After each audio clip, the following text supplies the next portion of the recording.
திருவிசை நல்லூர்ங்கிறதான க்ஷேத்திரத்திலே விளங்கின ஸ்ரீதர வெங்கடேஷ ஐயாவாள் அவளுடைய அந்த உற்சவத்திலே கலந்துகிட்டு நான் வரேன். ஸ்ரீதர வெங்கடேஷ ஐயாவாள்ங்கிறவர் 300 வருஷத்துக்கு முன்னாடி இருந்தவாள். 300 வருஷத்துக்கு முன்னாடி இருந்த ஒரு தெலுங்கு பிராமணன், சம்ஸ்கிருத வித்வான், பக்திமான், சாமான்யமான பக்தர். அவர் பெரிய பக்தின்னு அமக்கலப்படுத்தல. தன் வீட்டிலே சிவ பூஜை பண்ணிக்கிட்டு கிருஷ்ணனையே மனசுல நினைச்சுட்டு இருக்கிறவர். சிவ பூஜை பண்றவர், கிருஷ்ணனையே மனசுல நினைச்சுட்டு இருக்கிறவர். அவருக்கு எல்லாமே அன்புமயமா பார்க்கக்கூடியது, அதான் பக்தியினுடைய லட்சணம். அப்படி இருக்கிற போது பகவானே அவரை பரீட்சை பண்ணினான். ஒரு நாள் கார்த்திகை மாசம் அமாவாசை அன்னைக்கு அவருடைய முன்னோர்களுக்கு ஸ்ராத்தம் பண்ண வேண்டிய சமயம், ஸ்ராத்தத்துக்கு வேண்டிய ஏற்பாடுகள் பண்ணி அவர் வீட்டிலே சமையல் பாகமெல்லாம் பண்ணி கொண்டிருக்கிற சமயத்திலே இவர் மத்தியான ஸ்நானத்துக்காக காவேரிக்கு போனார். காவேரிக்கு போற போது காவேரிக்கு போற வழியிலே அங்கே ஒரு புலையன் பசியினால் துடிச்சுக்கிண்டு தத்தளிச்சுக்கிண்டு, ஆண்டே பசி உயிர் போறதையா, ஆண்டே பசி உயிர் போறதையான்னு இவர்கிட்ட பார்த்து சொன்னான். இவர் அங்கே இருந்து பார்த்தார். இவர் உயர் குலத்தவர், அவன் தாழ்த்தப்பட்டவன். அவனிடத்துல இவருக்கு என்ன தோன்றிட்டு, ஈஸ்வரனே வந்து கேட்கிறார்னு தோன்றித்து. வா என் பின்னே வா. அவனை அழைச்சிக்கிட்டு போனார். தன் வீட்டில் உட்கார வச்சார். உள்ளே போனார். ஸ்ராத்தத்துக்காக என்னென்ன பண்ணி இருக்கார்களோ அத்தனையும் அவனுக்கு படைச்சார். இதெல்லாம் அந்த காலத்துல வேணா செய்யலாம், அந்த காலத்துல செய்ய முடியாத காரியம். இந்த காலத்திலே நாம செய்யறது இல்லை. சாதாரணத்தை வீட்டில் இருக்கிறவர்களே புஜிக்கப்படாது. வீட்டில் ஸ்ராத்தம் ஆன பிறகுதான் அந்த வீட்டுக்கு உள்ள அந்த கோத்திரத்தில் உள்ளவர்கள் தான் சாப்பிடலாமே தவிர இதனால் சாப்பிடப்படாது. சாதத்துக்கு வேண்டி இருக்க பட்சங்களை இன்னொருத்த கண்ணிலையும் காட்டப்படாது, அந்த வாசனையும் படப்படாது. அவ்வளவு நேமம். அப்படி இருக்கிற போது இவனுக்கு போட்டார். போட்ட உடனே அவன் சாப்பிட்டான்.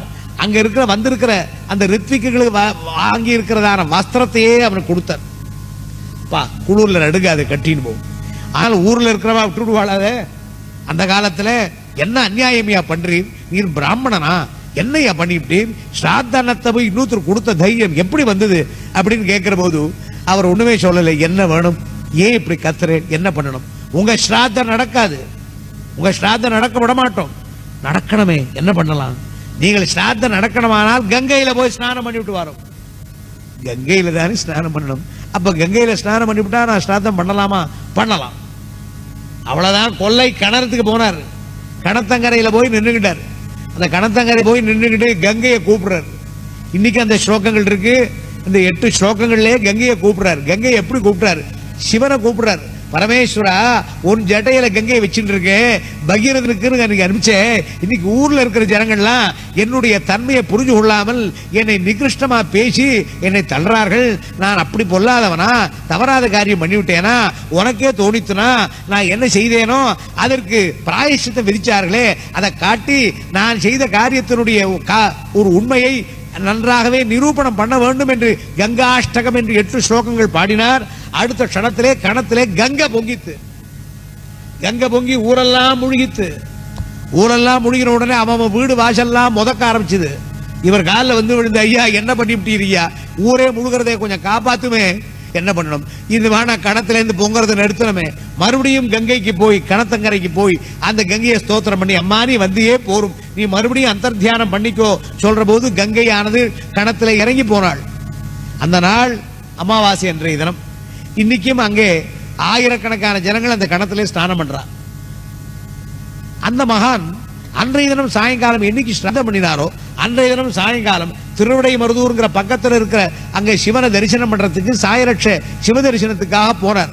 போற போது அங்க மகாலிங்க மூர்த்தியினுடைய சந்நிதியிலே இவர் எந்த வடை எள்ளுண்டை எல்லாம் கொடுத்து அவருக்கு சாப்பாடு போட்டாரோ அந்த வடை எள்ளுண்டை தர்ப்பம் அந்த மூலஸ்தானத்தில் இருக்கு. அந்த சிவாச்சாரியர் சொன்னார், என்னையா இப்படி ஒரு அநியாயம், யாரோ வடைய வெள்ளுடைய போட்டிருக்காரு, ஒருத்தரும் போடல, பரமேஸ்வரனே தான் போட்டிருக்காரு. அவர் வந்தார், பரீட்சை பண்ணினார். ஆதிசங்கரரை காசி கஷேத்திரத்திலே சண்டாள ரூபத்திலே பரமேஸ்வரன் பரீட்சை பண்ணினா, என்னையும் பரீட்சை பண்ணினா. ஆனா நான் தோத்து போயிடு, நான் ஜெயிச்சுட்டேன், என்னை காப்பாத்தி விட்டாங்கிற எண்ணத்தோடு இருந்தார். அப்படி அந்த மகானுடைய சரித்திரம் விஸ்தாரமானது.